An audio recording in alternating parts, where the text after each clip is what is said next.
What if the voice in your head that you think is you isn't actually you at all?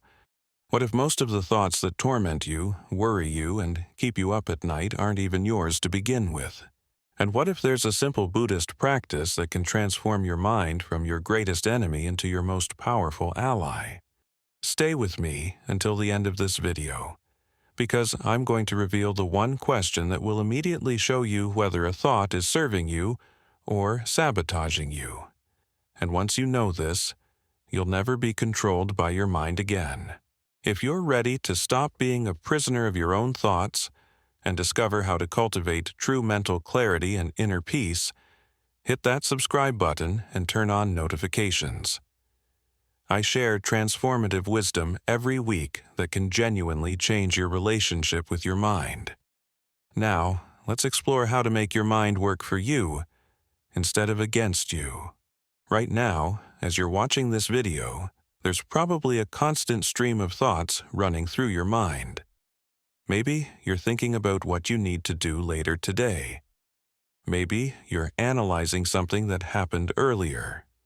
Maybe you're judging yourself, worrying about something, planning, remembering, fantasizing. This inner monologue is so constant, so familiar, that most people assume it's just who they are. That voice in your head, you think that's you. But Buddhism offers a radical insight that can change everything. You are not your thoughts. You are the awareness that observes thoughts. And this distinction is absolutely crucial, because once you understand it, once you really get it, you realize that you don't have to believe or follow every thought that appears in your mind. Think about it this way. If you are your thoughts, then who's observing the thoughts?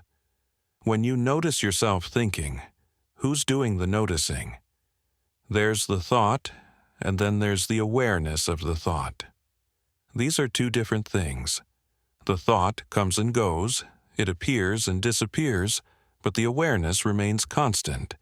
You are that awareness, not the temporary thoughts that flow through it.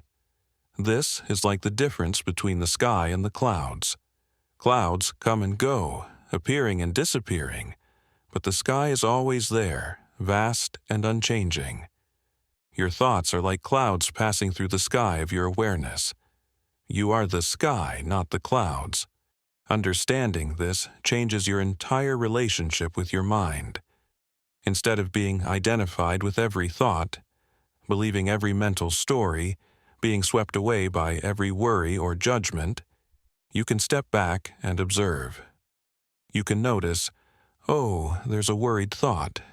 There's a self-critical thought. There's a fantasy about the future. You can see thoughts as events happening in your awareness rather than as truths you must believe or commands you must follow. This is what Buddhism calls mindfulness or awareness, and it's the foundation of freedom from mental suffering. But here's where it gets even more interesting. Once you start observing your thoughts with this awareness, you begin to notice something shocking. Many of your thoughts aren't even originally yours. They're borrowed, inherited, absorbed from your environment. Think about the critical voice in your head that tells you you're not good enough. Where did that come from? Often, it's the internalized voice of a critical parent, a harsh teacher, a judgmental peer, or the accumulated messages from media and culture about how you should be. That voice might sound like you now because you've been carrying it for so long, but it originated outside of you. Or consider your worries and fears. How many of them are actually based on your direct experience versus things you've heard, read, or been taught to fear?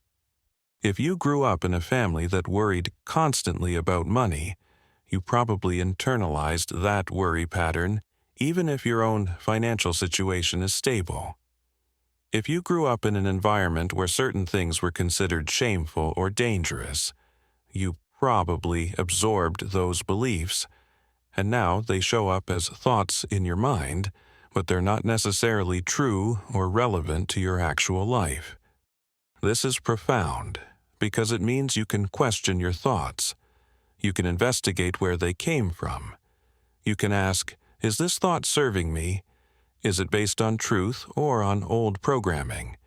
Is this my authentic voice or an internalized critic? And when you do this investigation, you often discover that the thoughts that cause you the most suffering are the ones that aren't even yours. They're hand-me-downs, mental viruses you caught from your environment, patterns you learned but never questioned. And once you see this clearly, you can start to release them. You don't have to keep carrying thoughts that don't belong to you, that don't serve you, that aren't true. Let me give you a concrete example. Maybe you have a recurring thought that you're not smart enough or capable enough to achieve certain things. When you investigate this thought, you might trace it back to a moment in childhood when a teacher or parent expressed doubt in your abilities, or when you compared yourself to a sibling or peer and came up short. That moment created a belief. The belief became a thought pattern, and now, decades later, you're still thinking that same thought, and it's limiting your life. But it's not truth, it's a story, one you've been telling yourself for so long that you forgot it's just a story. Once you see it clearly, once you recognize its origin and question its validity, its power over you dissolves. This is why awareness is so crucial. Without awareness, you're unconsciously being controlled by inherited thought patterns, by mental habits formed in the past, by stories that may have never been true. But with awareness, with the practice of observing your thoughts rather than being them, you gain the power to choose. You can decide which thoughts to give your attention to and which ones to let pass. You can consciously cultivate thoughts that serve your growth and well-being, and you can consciously release thoughts that create suffering. The Buddha compared the untrained mind to a wild elephant, powerful but destructive, crashing through everything in its path. But the trained mind, the mind guided by awareness, is like that same elephant after it's been trained, now using its power constructively, responding to guidance, working in harmony with you rather than against you. Your mind has tremendous power. It can be your greatest asset or your greatest liability. It all depends on whether you've developed the awareness to guide it. Now, let's talk about what it means to have mental serenity, because this is where many people misunderstand. They think serenity means having no problems, no challenges, no difficult emotions. They think it means being calm all the time, never getting upset, living in some perpetually peaceful state. But that's not what Buddhism teaches. True serenity is not about the absence of storms. It's about your ability to remain stable while the storms are happening. It's about having an inner calm that persists even when outer circumstances are chaotic or when difficult thoughts and emotions arise. Imagine a tree during a storm. The branches sway wildly, the leaves are blown about, everything on the surface is in motion. But deep down, the roots remain anchored in the earth, stable and unmoving. That's the quality of mind Buddhism cultivates. The surface of your mind might still experience thoughts, emotions, reactions that's natural and human. But underneath, there's a deep stability, a center that remains calm even when the surface is turbulent. You can feel anger without being consumed by it. You can experience worry without spiraling into panic. You can have sad thoughts without falling into depression. Because you've developed that deep root system, that stable awareness that isn't thrown off by temporary mental weather. This stability comes from practice. It comes from training your mind the way you would train your body. You wouldn't expect to be physically strong and flexible without exercise, right? The same is true for mental strength and stability. You need to practice. And one of the most powerful practices Buddhism offers is the simple act of observing your breath, of using your breath as an anchor to return to the present moment, to come back to stability when your mind starts to spin out. Your breath is always with you. It's always happening in the present moment. You can't breathe in the past or the future, you can only breathe now. So when you bring your attention to your breath, you're automatically bringing yourself into the present. You're stepping out of the mental spin of worry about the future or rumination about the past, and you're grounding yourself in what actually is right now. And right now, in this breath, you're almost always okay. The problems you're worried about aren't happening in this breath. The regrets about the past aren't in this breath. There's just this moment, this inhalation, this exhalation, this alive presence. Try it right now. Stop reading for a moment and take 3 conscious breaths. Feel the air entering your nostrils, cool and fresh. Feel your chest or belly expanding. Feel the slight pause at the top of the breath. Then feel the air leaving your body, warm, releasing. Feel your body relaxing. Just 3 breaths, fully present with the sensation of breathing. Notice how different you feel after those 3 breaths compared to before. That's the power of using breath as an anchor. It's simple, it's always available, and it works immediately to calm your nervous system and bring you back to center. You can use this anchor anytime your mind is starting to spiral. You notice you're getting caught up in worry. You return to your breath. You notice you're ruminating about something that happened. You return to your breath. You notice you're lost in fantasy or planning. You return to your breath. Each time you do this, you're training your mind to come back to presence, to stability, to the here and now. And over time, this becomes more automatic. You develop the ability to catch yourself earlier in the mental spin and to return to center more quickly. This practice of breath awareness is a form of meditation, and meditation is really just training in awareness. You're training your ability to notice what's happening in your mind without getting swept away by it. You're training your ability to choose where to place your attention. You're training your ability to remain stable and present even when challenging thoughts or emotions arise. And like any training, it requires consistency. You can't meditate once and expect to have mastered your mind any more than you can go to the gym once and expect to be fit. But if you practice regularly, even just a few minutes a day, the changes accumulate and become profound. Now, here's a question I want you to really reflect on. And please share your answer in the comments. What's the recurring thought that causes you the most suffering? What's that thought that comes back again and again, that steals your peace, that makes you feel bad about yourself or anxious about your life? And have you ever questioned where that thought came from or whether it's actually true? Write it below, because naming these patterns is the first step to freedom from them.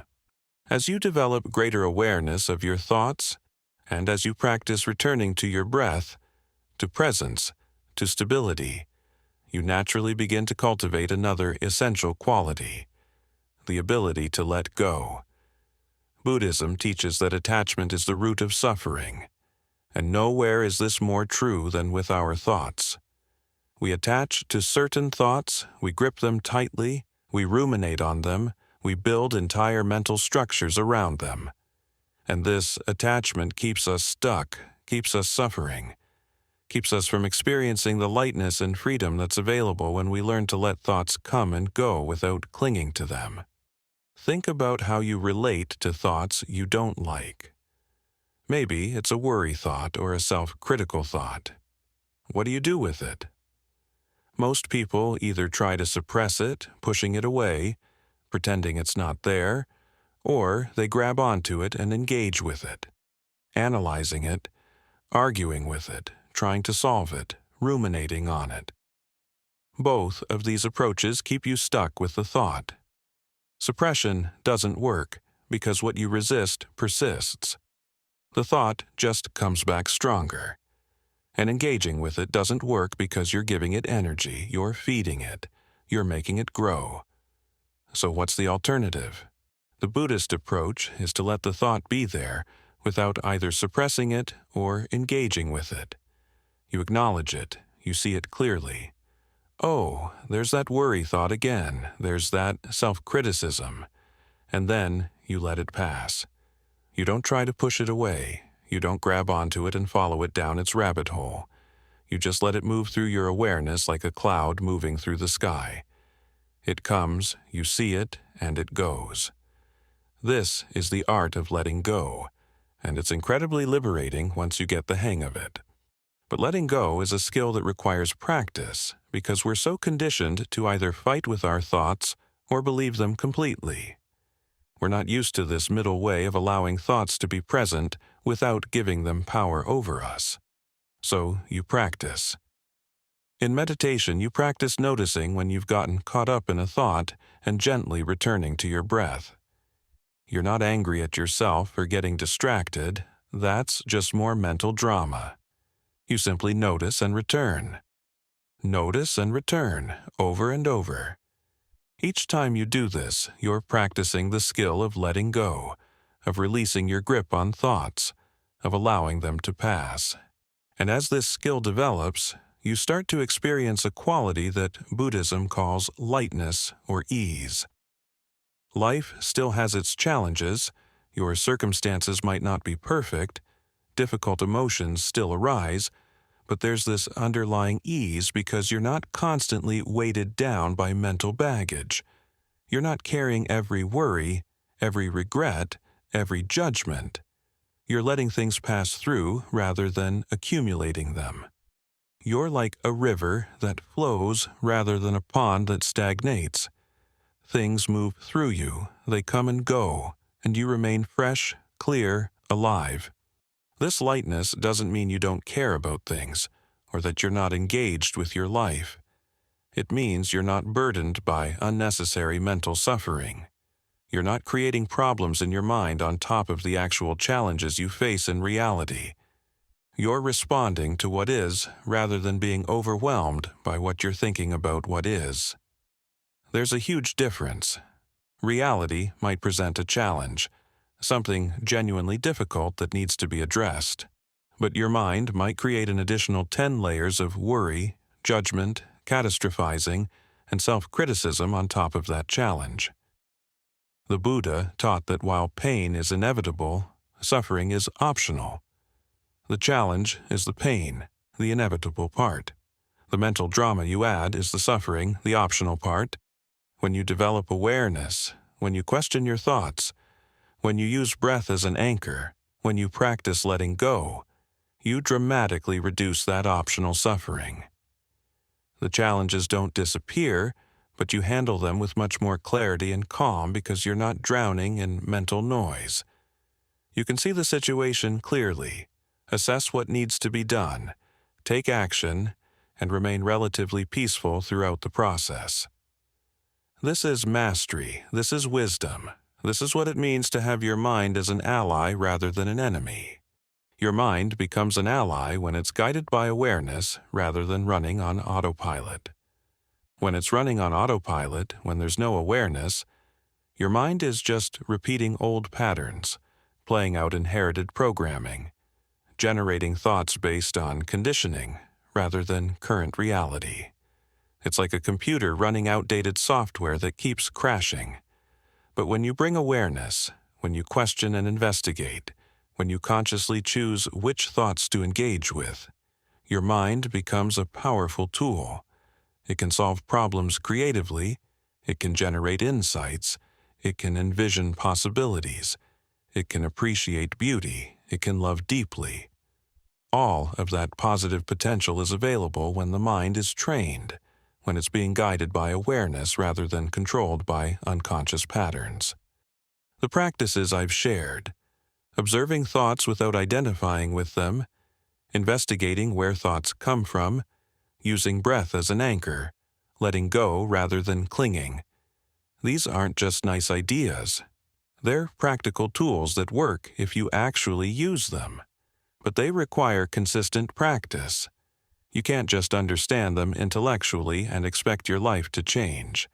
You have to actually do them, regularly, daily if possible.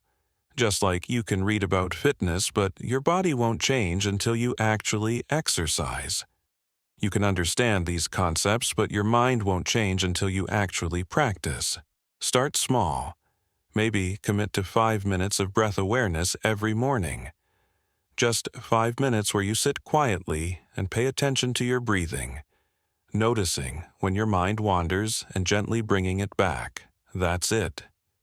Simple, but powerful. Or maybe throughout your day, practice the pause. When you notice yourself getting caught up in worry or rumination, pause. Take 3 conscious breaths and ask yourself, is this thought serving me right now? That simple intervention, repeated regularly, can transform your relationship with your mind. And be patient with yourself. You've been unconsciously identified with your thoughts for your entire life. Developing a new relationship with your mind doesn't happen overnight. You'll forget. You'll get swept away by thoughts. You'll fall back into old patterns. That's completely normal. The practice isn't about being perfect. It's about noticing when you've been swept away and choosing to return to awareness. Each time you notice and return, you are strengthening the neural pathways of awareness. You're training your mind. You're building that stable root system that will serve you for the rest of your life. As you continue with this practice, you'll start to notice changes. You'll catch yourself in negative thought spirals earlier. You'll feel less controlled by your emotions. You'll make decisions more clearly because there's less mental noise interfering. You'll sleep better because you're not lying awake ruminating. Your relationships will improve because you're more present and less reactive. Your creativity will increase because there's space in your mind for new ideas to emerge. Your overall sense of well-being will increase because you're not constantly at war with your own thoughts. This is the promise of Buddhist practice, not some unrealistic state of perpetual bliss, but a practical, sustainable way of relating to your mind and your life that creates genuine peace, clarity, and ease. It's available to you. It's not reserved for monks or especially spiritual people. It's a human capacity that anyone can develop through understanding and practice. If you've found value in this exploration of how to transform your mind from enemy to ally, please subscribe to this channel. I share wisdom and practices every week to support your journey toward greater awareness, peace, and authentic living. Your presence in this community is appreciated, and together we're all learning to live with more consciousness and less suffering. Now for the secret I promised, the one question that immediately reveals whether a thought is serving you or sabotaging you. Here it is. When a thought arises, ask yourself, does this thought bring me closer to peace, or does it create suffering? That's it. Simple but profound. If the thought brings you closer to peace, to clarity, to constructive action, to love, to growth, then it's serving you. Engage with it, follow it, let it guide you. But if the thought creates suffering, anxiety, self-doubt, paralysis, resentment, or separation, then it's sabotaging you, and you can acknowledge it and let it pass without believing it or following it. This one question, asked consistently, will transform your relationship with your mind. You'll stop being a victim of your thoughts and start being the conscious chooser of which thoughts deserve your energy. That's the secret that makes your mind your ally.